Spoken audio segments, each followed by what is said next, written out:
A very good morning to all. On the today's lecture, we are going to continue with the subject of claims.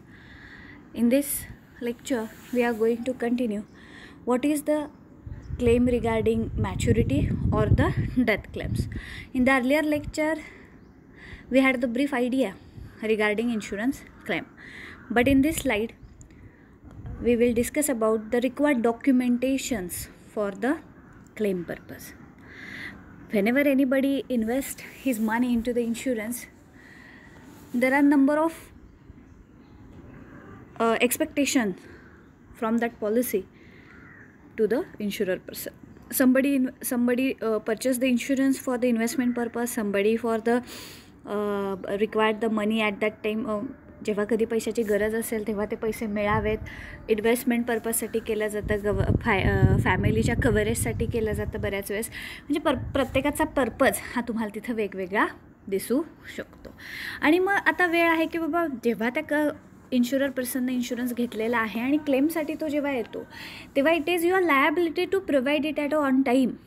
कारण तुम्हाला माहिती आहे ॲटमोस्ट good फेथवरच आपलं insurance हे sector हे run होत असतं. प्रिन्सिपल्स आपण शिकलेलोच आहोत पहिल्या लेक्चरमध्ये. म्हणजे तशा त्या पद्धतीनं जेव्हा तो डेथ क्लेमसाठी येऊ दे, त्याचे फॅमिली मेंबर्स डेथ क्लेमसाठी येऊ दे किंवा सर्वायवल बेनिफिटसाठी येऊ दे, you have to pass his policy, you have to sanction the claims immediately.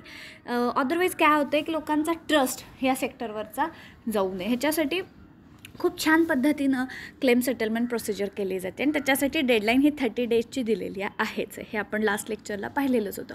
परंतु मोस्ट केसेसमध्ये if it is a suicide or the murder case then you have to hold that claim till the police investigations will completed. म्हणजे जोपर्यंत police investigations complete होत नाहीत तोपर्यंत तुम्ही claim disburse करू शकत नाही. कारण बऱ्याचशा केसेसमध्ये कसं असतं, मर्डर असू शकतो, आत्महत्या असू शकते, ते प्रूव्ह व्हायला पाहिजे. लक्षात घ्या, ते प्रूव्ह झाल्याशिवाय तुम्ही तिथं सेटलमेंट करू शकत नाही. आता बऱ्याच वेळेस तुम्ही म्हणता की madam what about the suicide. एखाद्या माणसानं इन्शुरन्स परचेस केलेला आहे आणि ही डीड द सुसाईड.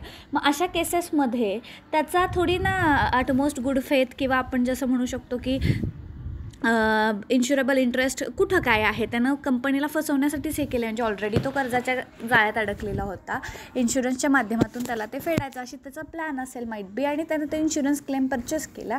परंतु एक लक्षात घ्या, त्याच्यामध्ये सुद्धा काही क्लेम्स काही आर्टिकल्स त्यांनी असे दिलेले आहेत की समजा एखाद्या व्यक्तीने इन्शुरन्स परचेस केलेला आहे त्याच्यापासून 365 दिवस जर त्यानं आत्महत्या केली तर मात्र आपण काय त्याला क्लेम देणार नाही आहे. परंतु 1 वर्षाच्या वरती जर काही पिरियड झाला असेल आणि मग त्यानं आत्महत्या केली असेल तर मात्र आपल्याला तिथं क्लेम पास करता येऊ शकतो. ही एक कन्सेप्ट ह्यामध्ये आहे. नाही तर काही जणांना काय वाटेल की मॅडम इन्शुरन्सचा हा भरतो आहे आणि काही कारणास्तव ह्यांनी आत्महत्या केली तर ह्याला क्लेम मिळेल का. तर काही जणांचा असा गैरसमज असतो की आत्महत्येला क्लेम मिळत नाही. तर असं काही नाही आहे. लक्षात घ्या, क्लेम मिळू शकतो. फक्त त्यांचा एक जे काही प्रोसिजर आहे की बाबा काय असेल 365 डेज नंतर जर आत्महत्या केली असेल तर it will be consider.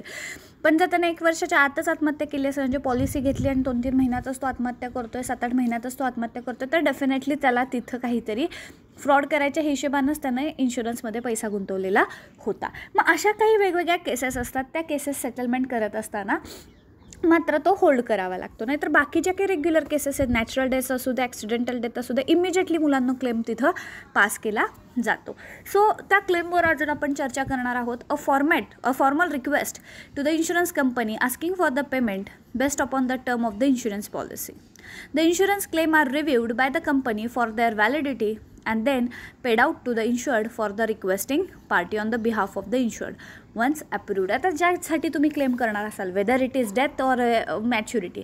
Death claim असेल तर फॅमिली मेंबर्स ते क्लेम करायला जातात. You have to first intimate what is the procedure. You have to first intimate to that particular insurance company. कारण प्रत्येक वेळेस त्याचे कितीतरी इन्शुरर आहे, इन्शुअर्ड पर्सन आहेत, त्या कंपनीचे कितीतरी कस्टमर आहेत. प्रत्येकाच्या बाबतीत तिथं लक्ष ठेवणं इन्शुरन्स कंपनीला पॉसिबल होईलच असं नाही. त्यामुळं काही जरी झालं, मग ते तुमची मॅच्युरिटी असू दे किंवा डेथ क्लेम असू दे, तुम्हाला इंटिमेट करणं तिथं जाऊन की बाबा ह्या इसमाचे मृत्यू झालेला आहे किंवा ह्या आमची ही जी काही पॉलिसी ती मॅच्युर होणे, हे तिथं जाऊन तुम्ही बोलणं हे सुद्धा तेवढंच महत्त्वाचं आहे. The formal request to the insurance company asking for the payment is based upon the term of the insurance policy Insurance claim are reviewed by the company for their validity and then pay out for the insured request party.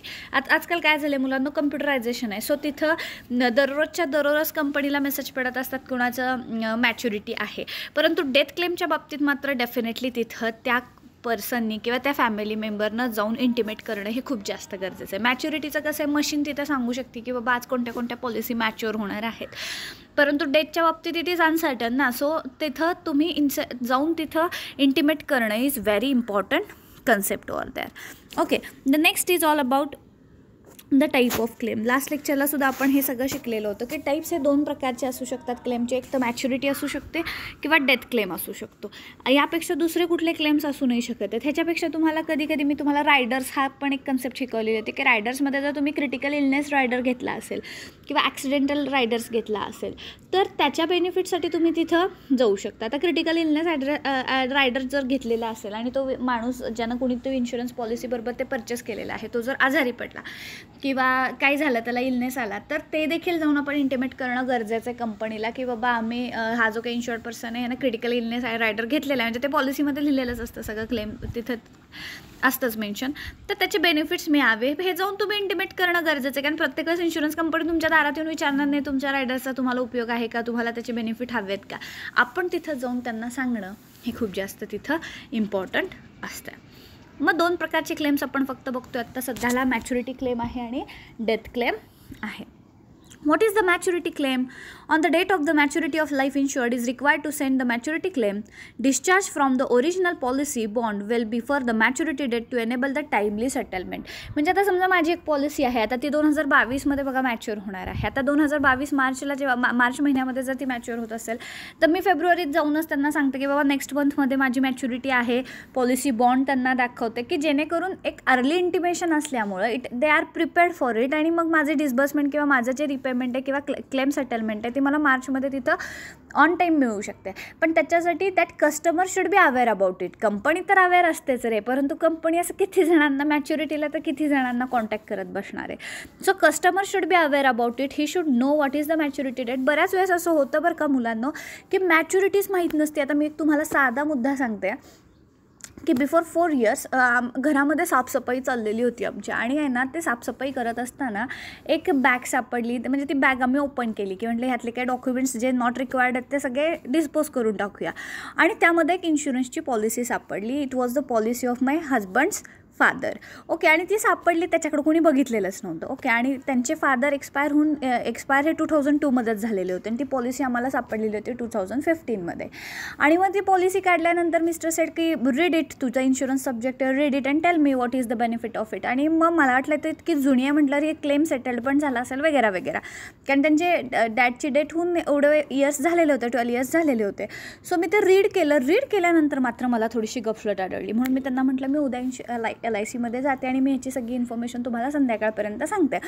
दुसऱ्या दिवशी मी जेव्हा गेले, आता काय LICमध्ये sir all is about the computerisation. So माझा policy number टाकला की ती सगळी इन्फॉर्मेशन उघडली. आता पॉलिसी नंबर टाकल्या तो माणूस इतका अवाक झाला की ही सेड की ही पॉलिसी तुम्ही डेथ क्लेम केलीच नाही, ही आमच्याकडंच आहे इतके वर्ष, 12 वर्ष. म्हणजे हा, कारण ते मे बी त्यांच्या मदरला माहीत नसेल, म्हणजे माझ्या हजबंडच्या मदरला माहीतच नसेल की पॉलिसी असेल किंवा काय. आणि त्याने टाकलं म्हटलं की हे डेथ क्लेम आहे, तुम्ही मागायला पण आला नाही, तितक्या दिवस LICकडेच पैसे तुमचे पडून राहिलेत, 12 वर्ष अमुक तमुक इतकं त्यानं मला ऐकवलं. म्हटलं ठीक आहे, आता काय प्रोसिजर करता येईल. तर ही सेड की काही नाही, जस्ट फक्त तुम्ही मृत्यूचा दाखला आणून द्या आणि जॉईन करा, तुम्हाला क्लेम डिस्बर्स होईल. म्हणजे बघा, इट्स लाईक म्हणजे एक काय म्हणू धनलाभसारखं ती गोष्ट झाली की तेव्हा ज्यावेळेस गरजेचं होतं त्यावेळेस कळलंच नाही फॅमिली मेंबर्सला की बाबा होती पॉलिसी किंवा काय. आणि मग मी ते त्यांचा मृत्यूचा दाखला वगैरे दिला, नॉमिनीचे डिटेल्स वगैरे सगळे दिले आणि 2 दिवसात मुलांना क्लेम सेटल्ड झाला. लक्षात घ्या. म्हणजे असंही बऱ्याच वेळेस होतं की फॅमिली मेंबर्सला माहीतच नसतं की आपल्या घरातल्या ह्या मेंबर्सची LIC आहे आणि आफ्टर डेथ ते बऱ्याच वर्ष ते पेंडिंग राहिलेलं होतं. लक्षात घ्या. आणि मग ते लक्षात आलं कधी साफसफाई करताना लक्षात आलं, मग त्याच्यानंतर त्यांनी तो क्लेम तिथं सेटल केलेला होता. तर तुम्ही म्हणाल की मॅडम तुमचे जे काही 3-4 लाख रुपये होते ते LICनं 12 वर्ष वापरले. येस, यू आर राईट, 12 वर्ष वापरलं त्यांनी, म्हणून त्यांनी व्याज द्यायला पाहिजे हे मला पण कळलं. की मी म्हटलं की मला सेटअप म्हणजे आमच्या फॅमिली मेंबर्स आले नाहीत, पण दॅट इज युअर लायबिलिटी की तुम्ही इंटिमेट करणं कस्टमरला, कारण तुमचं तर मेकॅनायझेशन आहे, तुम्हाला लगेच रोजच्या रोज कळतं कोणाची मॅच्युरिटी आली आहे काय आली आहे. तर ते म्हणले नाही, त्यावेळेस मेकॅनायझेशन नव्हतं, तेव्हा सगळं मॅन्युअल डॉक्युमेंटेशन व्हायचं आणि एवढ्या जुन्या पॉलिसीचे रेकॉर्ड्स आम्ही कम्प्युटरला ठेवलेले आहेत, बरेच त्यांनी शो कॉस्ट तिथे दाखवले. इट्स ओके म्हटलं. परंतु तसं जर मी कोर्टामध्ये क्लेम केलं असतं तर 100% मला ते काय म्हणजे सँक्शन झालं असतं, कारण 12 वर्ष त्यांनी आपली सम ॲश्युअर्ड वापरलेली होती, लक्षात घ्या. त्यांनी आपल्याला कॉन्टॅक्टही केला नव्हता आणि ज्या एजंट थ्रू आपण केलेलं होतं त्या तो एजंटही डेड आहे. सो कुणाला आपण काय लायबिलिटी मागत बसायची. तर अशा गोष्टी आहेत. तर मी जर कोर्टात गेले असते तर डेफिनेटली मला तिथं मी इंटरेस्टसुद्धा डिमांड करू शकले असते. तर this is all about the insurance claim, लक्षात घ्या. म्हणून मॅच्युरिटीच्या बाबतीत माहिती असणं खूप जास्त गरजेचं आहे, किंवा ज्यानं कोणी इन्शुरन्स घेतला आहे त्याच्या घरामध्ये सुद्धा माहिती असणं गरजेचं आहे याचा इन्शुरन्स आहे की नाही. कारण पूर्वी कसं व्हायचं, लोक जास्त घरात सांगत बसायची नाहीत, परंतु असं काही उपयोगाचं नाही आहे. So on the date of maturity the life is insured is required to send the maturity claim discharge from the original policy bond well before the maturity date to enable the timely settle. Now the second concept is all about death claims. आता death claims आत्ताच मी तुमच्याबरोबर एक example share केलेलं आहे. In the case of death claims और the rider claims the following procedure should be done. 1. The claim intimation और the notification, जाऊन तिथं कंपनीला सांगा की असं झालेलं आहे किंवा काय. Next, documentation required for the claim processing. Documents, आता समजा डेथ क्लेम आहे तर ज्या दिवशी आता समजा त्या माणसाची डेथ झाली, लगेच काय आपण जात नाही, त्याच्या जेव्हा काय तुमचा विधी वगैरे होईल तेव्हा जाऊन LICमध्ये सांगणं हे खूप जास्त गरजेचं आहे की बाबा अशी डेथ झालेली आहे. आता त्याच्यासाठी रिक्वायर्ड डॉक्युमेंट आपल्याकडे मेन असतं तो डेथ सर्टिफिकेट. आता डेथ सर्टिफिकेट याला किमान 30 डेजचा कालावधी जातो किमान. ओके, मग आता ते मिळेस तोपर्यंत तर आपल्याला थांबावं लागेल, पण तोपर्यंत तुम्ही जाऊन जरी ओरली जरी इंटिमेट केलं तरीसुद्धा LIC प्रिपेअर्ड फॉर इट की बाबा हा माणूस डेथ झाल्याचा डेथ क्लेम सेटल करायचा. आणि मग एकदा का तुमचा मृत्यूचा दाखला आला तर you have to submit that document for the claim processing. Submission of the requirement documentation for the claim processing, लक्षात घ्या. आणि तुम्हाला असं माहीत असं, तुम्ही असं म्हणाल की मॅडम तो माणूस मेल्यानंतर 30 दिवसाच्यात त्याचा क्लेम सेटल होणार का? नाही. जेव्हा तुम्ही सगळे डॉक्युमेंट्स जमा कराल, सबमिट कराल, त्या डेटपासून 30 डेजमध्ये तो डिस्बर्स होणार, लक्षात घ्या. की LICला स्वप्नात येत नाही हा माणूस मेलेला आहे, म्हणजे इथून पुढं 30 दिवस नाही काउंट करता येते. तुम्ही जेव्हा सगळे डॉक्युमेंट्स क्लेमशी रिलेटेड सबमिट कराल त्याच्यानंतर 30 डेज, आलं का लक्षात. हा मुद्दा तुम्हाला तिथं लक्षात घ्यायचा आहे. Submission of the required document for the claim processing and settlement of a claim. आणि पूर्वी तर क्लेम कॅशमध्ये दिला जायचा किंवा चेकनं दिला जायचा, आता NEFT केलं जातं, लक्षात घ्या. पूर्वी काय केलं जायचं तर तो जी काही क्लेमची अमाऊंट आहे ती चेक थ्रू त्या बेनिफिशरीला तिथं दिली जायची. परंतु आता कसं झालं, बँकिंग टेक्निक आलेलं आहे. सो तिथं काय केलं जातं तर direct account transfer NEFT through केलं जातं. आता तुम्ही म्हणाल मॅडम कॅश का देत नाहीत, अकाउंटलाच पे काय करतात. अरे इथं डिस्बर्समेंटचं तुम्हाला जी काही सेटलमेंट केलं आहे त्याचं प्रूफ नको करायला अकाउंटला. म्हणजे तुम्हाला मी पैसे दिले, मी जेव्हा कॅश देते, लक्षात घ्या, कॅशला कुणीही चॅलेंज करू शकतं की तुम्ही दिलीच नव्हती मॅडम. परंतु जेव्हा मी अकाउंट ट्रान्सफर करते तेव्हा मात्र मी चॅलेंज करू शकते की माझ्या अकाउंटमधनं डेबिट झाले, तुझ्या अकाउंटला क्रेडिट झाले. किंवा मी जेव्हा चेकनं पेमेंट्स करते तेव्हा त्याची हिस्ट्री राहते, लक्षात घ्या. आणि त्यामुळं असे पेमेंट जे काही आहेत हे थ्रू ह्या प्रोसिजरच केले जातात. सो डेथ क्लेमला ही प्रोसिजर आहे, ही लक्षात ठेवायची. आता claim intimation and the notification म्हणजे काय, त्यामध्ये सांगितलं बघा. The Clement must submit the written intimation as soon as possible to enable the insurance company to intimate the claim processing. The claim intimation should be consist of basic information such as the policy number, name of the insured, date of death, cause of death, place of birth, name of the claimant, and the claimant can also get the claim intimation notification form from the nearest local branch office of the insurance company or their insurance agent as well. Alternatively, the some insurance company also provide the facility to downloading the form from their website. आता कसं झालं आहे, आता online सगळं झालेलं आहे. So हे forms तुम्हाला जे काही क्लेमिंगचे फॉर्म असतं, क्लेमेंटचा फॉर्म आहे ते मी प्रॅक्टिकलमध्ये तुमच्याकडनं करून घेणार आहे. की एक क्लेमचा फॉर्म असतो, तो क्लेमचा फॉर्म तुम्ही जाऊन तिथं भरायचा, कुठं LICमध्ये. आता it is not possible to you की जाऊन तिथं बँक ब्रँचला भेटणं तुम्हाला पॉसिबल नाही आहे. तर अशा वेळेस you can download it from the online and submit it through the online as well. तर ही प्रोसिजर आजकाल दिलेली आहे, कारण आता मेकॅनायझेशन आले, आता बँकिंग टेक्नॉलॉजीज आलेले आहेत, तसंच इन्शुरन्स टेक्नॉलॉजी आले. तर not required to visit that insurance branch all the time. तुम्ही ते डायरेक्ट पास पण तिथं करू शकता. तो मुद्दा सांगितला. The claimant must be submit the return intimation. पूर्वी रिटर्न आपण प्लेन पेपरवर एक अर्ज करून द्यायचो, त्याच्यावर हे सगळे डिटेल्स लिहायचो. परंतु आता काय झालं, त्यांनी एक तशा प्रोसिजरचा फॉर्मच बनवलेला आहे. कारण कसं होतं, बऱ्याच वेळेस ॲप्लिकेशन लिहिणंसुद्धा काही ग्रामीण काही शहरी भागातल्यांना सुद्धा पॉसिबल होत नाही. त्याच्यावर काय मेन्शन करायचं, कुणाला ॲड्रेस करायचं हे माहीतच नसतं. सो एक काय म्हणूया आपण की एक फॉर्मॅटच त्यांनी तिथं अपलोड केलेला आहे वेबसाईटला. You have to download it, fill it and submit it. आता इथं डॉक्युमेंटेशनच्या प्रोसिजर आहे ती मात्र पेंडिंग तुमची पडू शकते. कारण डेथ क्लेमसाठी डेथ सर्टिफिकेट जे लागतं त्याला मात्र मिळायला थोडासा वेळ लागतो. पण ॲटलिस्ट रिटर्न प्रेमा फेसी हे लेवलला तुम्हाला हे करता येऊ शकतं.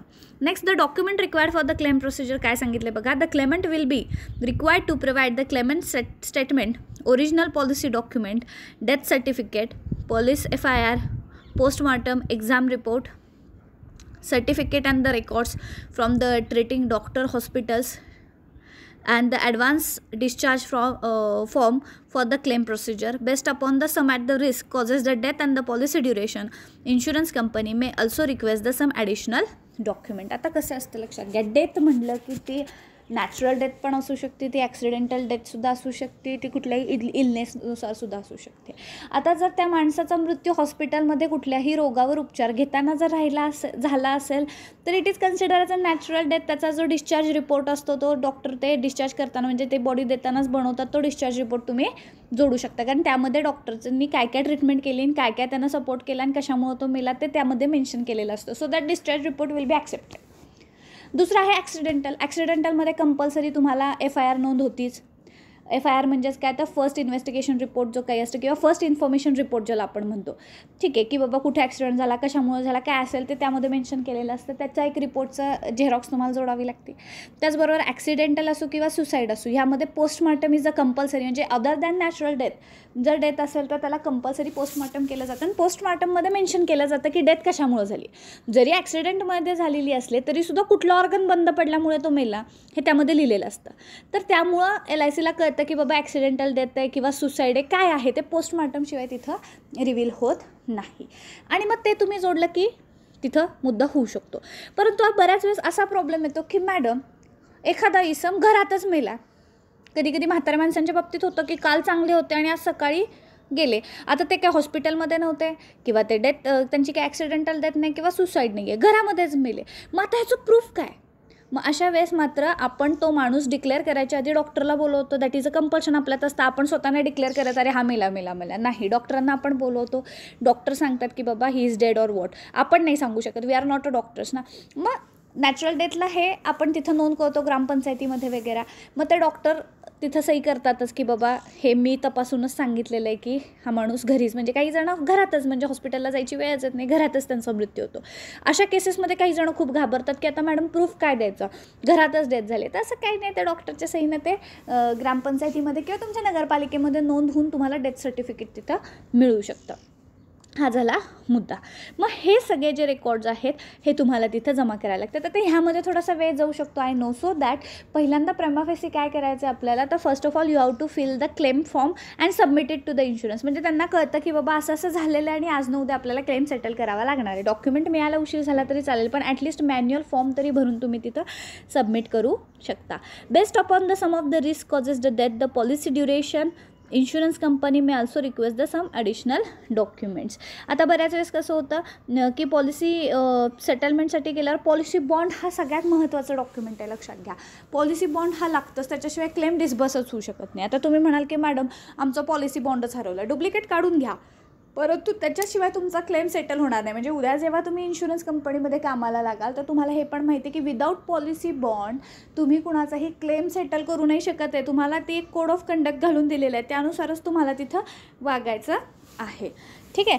तर काही ॲडिशनल डॉक्युमेंट, काही केसेसमध्ये ॲडिशनल डॉक्युमेंटसुद्धा तिथं जमा करावे लागतात. आता एक मुद्दा बरं का, अजून एक तुम्हाला मला असं सांगायचं होतं की एखादा माणूस गायब झाला, त्याचा इन्शुरन्स आहे आणि तो गायबच झाला, त्याची आपण FIR केली की तो हरवलेला आहे, खूप ठिकाणी शोधलं, हरवला आहे अशी पत्र वाटली, टीव्हीला दाखवलं, तरी तो माणूस सापडला नाही. होतं असं कधी कधी. काही केसेसमध्ये आपण बघतो टीव्हीमध्ये काही जणांच्या फॅमिलीमध्ये पण असं झालं की गायबच झाला आहे माणूस, तो मेला आहे हे पण आपण सांगू शकत नाही, कारण जोपर्यंत बॉडी मिळत नाही तोपर्यंत यू कांट से की तो डेड आहे. ठीक आहे, मग अशा केसेसमध्ये काय करायचं, तर या केसेसमध्ये मुलांना 7 इयर्सचा क्रायटेरिया आहे बरं का, हे तुम्हाला माहीत असू दे. जर एखादा व्यक्ती हरवलेला असेल किंवा तो गायब झालेला असेल, गायब इन द सेन्स की तो काय म्हणूया आपण की गायब म्हणजे काही 7 वर्ष झालं त्याचा काही आतापताच नाही आहे, तो कुठंतरी निघून गेलेला आहे, तर आपण किती वर्ष वाट बघू शकतो, तर किमान 7 वर्ष. 7 वर्षानंतर त्याला लिगली डेड समजलं जातं,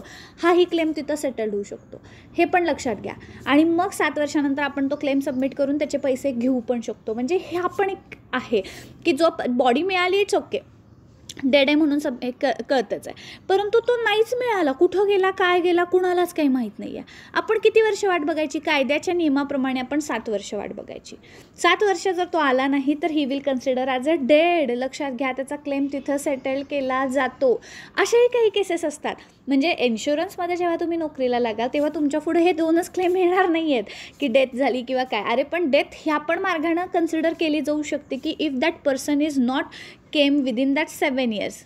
ना आलं लक्षात, 7 इयर्स नंतर त्याला डेड कन्सिडर केलं जातं. मग त्याच्यासाठी मात्र असे कोर्टातून रिपोर्ट वगैरे सगळा घ्यावा लागतो, तेव्हाच ते ॲक्सेप्ट केलं जातं. तुम्ही जाऊन असं नाही सांगू शकत आहे 7 वर्ष झालं आमच्या घरातला इसम आम्हाला सापडत नाही आहे, आम्हाला क्लेम सेपरेट करायचं. सो ओरलीला काही किंमत नसते, लक्षात घ्या. त्याच्याशी रिगार्डिंग डॉक्युमेंट्स, कारण जेव्हा माणूस हरवतो तेव्हा आपण FIR करतो, लक्षात घ्या. त्याच्यानंतर पोलीस इन्व्हेस्टिगेशन होतं, त्याचाही काही रिपोर्ट असतो. त्या रिपोर्टची कॉपी तुम्हाला, म्हणजे त्यामध्ये पोलीस लिहितात बाबा आम्ही इथं शोधलं तिथं शोधलं परंतु हा इसम काय आम्हाला सापडलेला नाही आहे.